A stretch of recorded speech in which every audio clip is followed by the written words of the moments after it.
This is Tracy Brener. I am here with Alan McWhirter on our Cohort 8 interviews. And Alan, thank you for being with me today. I really appreciate your time.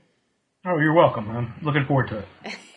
Well, I'll just start out by asking you to just tell me a little bit about your background, I guess both professionally and personally, to the extent that you feel comfortable.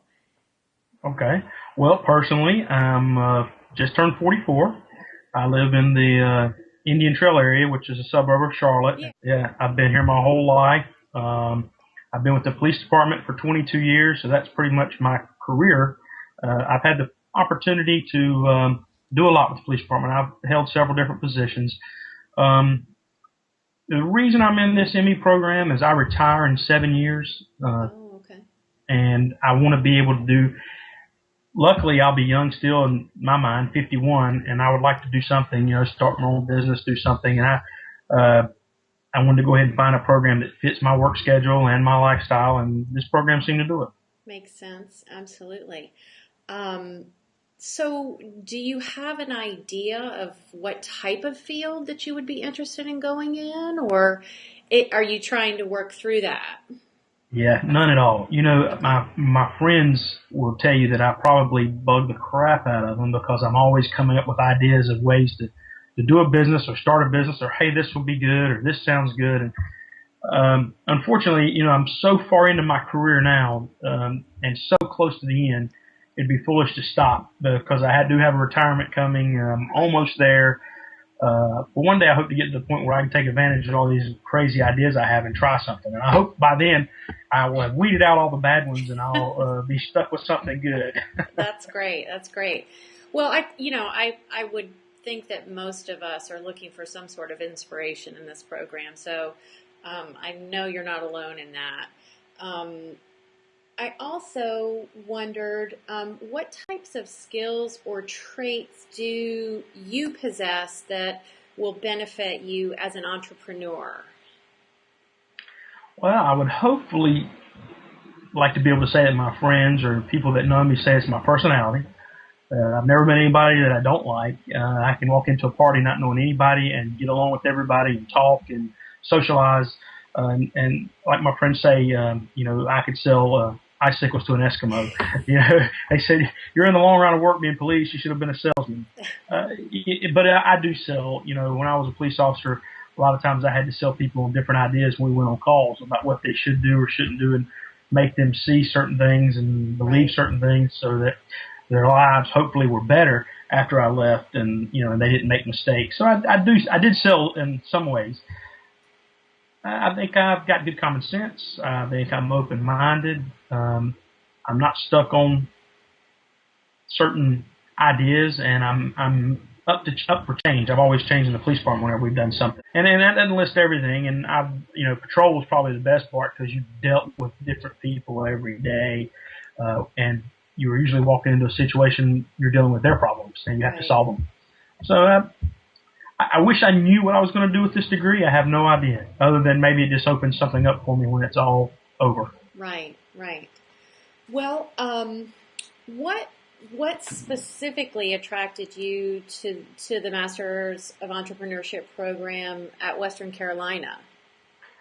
Well, I just graduated from Western Carolina in December. Oh, okay. I'd done their online program. I started in 2001, maybe.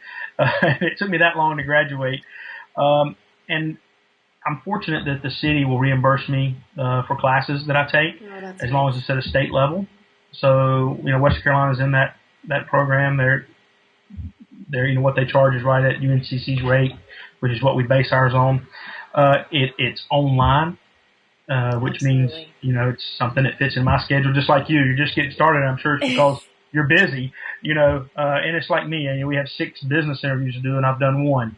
Right. So I'm behind as well, and but I'll catch up because I know it's coming and I can work it in my schedule, and that's where I like the flexibility of the online stuff. I just like the program. When I read about it, I like the idea. It sounds like they're going to take us, at least in my mind, from what I read, from how to start a business from the ground up and to look at different things that we might encounter, and I like that. I like the concept of that. I agree with you completely. What challenges would you say, you've already kind of mentioned it, but what challenges have you found in this course so far? The time is some. The technology issues. I used to stay up on computers and things that were available, and but the older I've got, the less patience I've developed.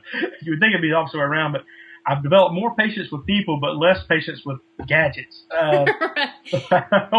I don't want to. I don't want to take the time to read how things work. Used to and younger, I would just play with it till I figured it out. And now I don't have the time to do that, and I don't have the time to read. So I let things pass me by. I just started a blog for this class, which I'd never done before. That was good.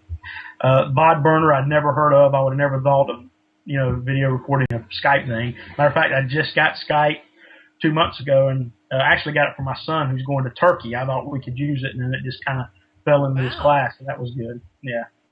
Well, what thing have you enjoyed the most about this course so far? I would have to say meeting people. I've seen a few online. I'd like to say I've enjoyed the book. Not so much. I think there's a lot of fluff in there. Yeah, he continues to say the same thing over and over, which is good. It's in your brain, but he could have done it with 2 sentences instead of 2 paragraphs or 2 pages. Right. But I've enjoyed. But back to your point, I don't enjoy reading it, but I do enjoy the book. I like looking at people's at different ideas, and I'm trying to develop or try to understand his concept of what an entrepreneur is based on what somebody who runs a business is. And the first interview I did with a business owner, she really worked in her business, not on it, but she was happy. She liked what she did. She, whether she didn't say in the interview, but I see the car she drives. I know where she lives. I see the jewelry she wears. She makes money doing what she does. She's comfortable, but also, I realize she's not going any further with that. She's going to run that business, and that's it. She had no desire to, turn the reins over to somebody else and let them run it, because she felt like it would fail if she wasn't there, where it probably wouldn't have had she'd had the right employees. They could have run it, because she ran the business from the guy that owned it before she bought it. She ran it and did a good job. And, it wasn't my place to say anything, but I thought to myself, you could probably find somebody like you to run it, and you could go out and start another store or do something and get it. Next thing you know, you could have a chain, and be in all the malls. But I didn't say anything. I just kind of thought she's an example of what he talks about, and not being in it and just sticking to it, and not, trying to branch out. Right. Well, again, yeah. Alan, I really appreciate your time, and I really enjoyed talking with you. So I hope we'll talk again soon. I hope so. You have my email and all contacts, so if you need anything, just holler. Okay, that's great. Thanks so much. Right. Take care. You too. Bye-bye.